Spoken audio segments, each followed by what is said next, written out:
Based on your experience, what were some of the best practices which worked, and what were some of the things people should avoid? Especially, there are many countries, there are many communities, they need to replicate this model. They need to learn from this experiment.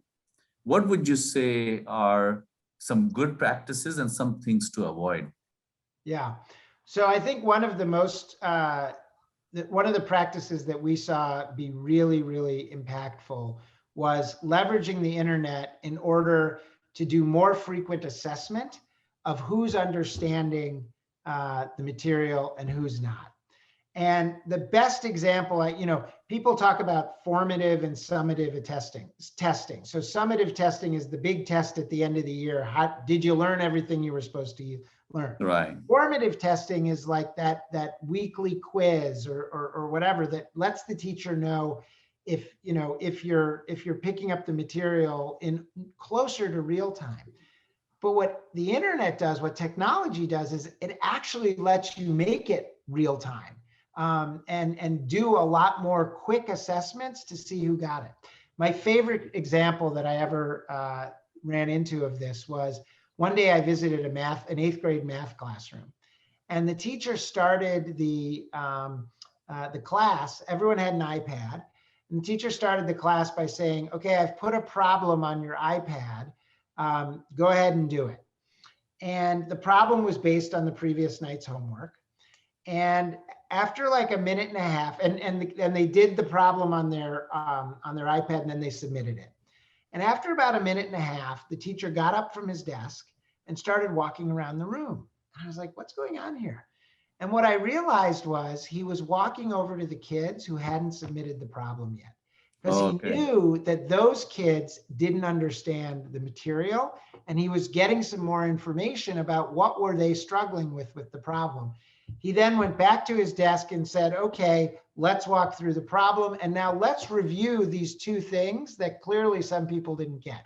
So to me, leveraging technology and the internet in a way that allows you to get that kind of real-time information about who's comprehending the material is probably the best practice that I've seen. Another really good thing, though, is being able to keep students engaged by enabling them to go at their own pace. And that could mean kids who are getting the material really quickly, moving ahead, getting more challenge, but also kids who are struggling, being able to potentially, maybe you're an audio learner, not a visual learner, or maybe you need to learn through some sort of project as opposed to more traditional ways.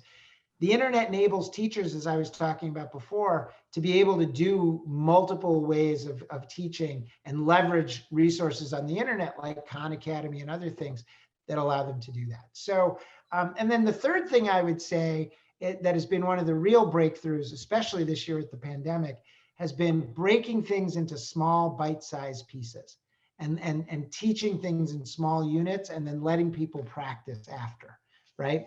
That makes a lot of sense, but again, really hard to do when you've got a teacher in front of 25 kids with no other tools.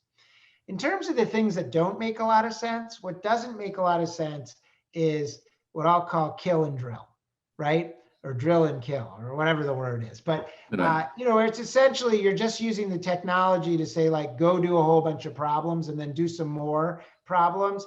Students don't find that engaging. They don't learn more for it. And more importantly, it doesn't give the teacher any additional information about what's happening. So we need to leverage the internet for what the internet's great at.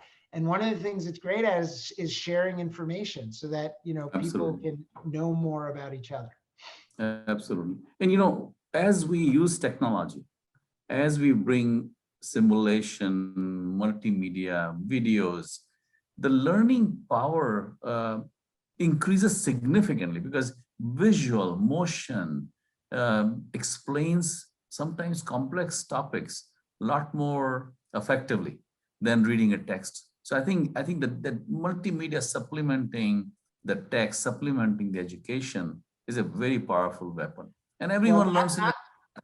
Yeah, not only does it help explain it more effectively, but there's a tremendous amount of evidence that it keeps kids more engaged, right? And if you can just, if all technology did was increase the engagement of students in their learning, it would be Right. a win.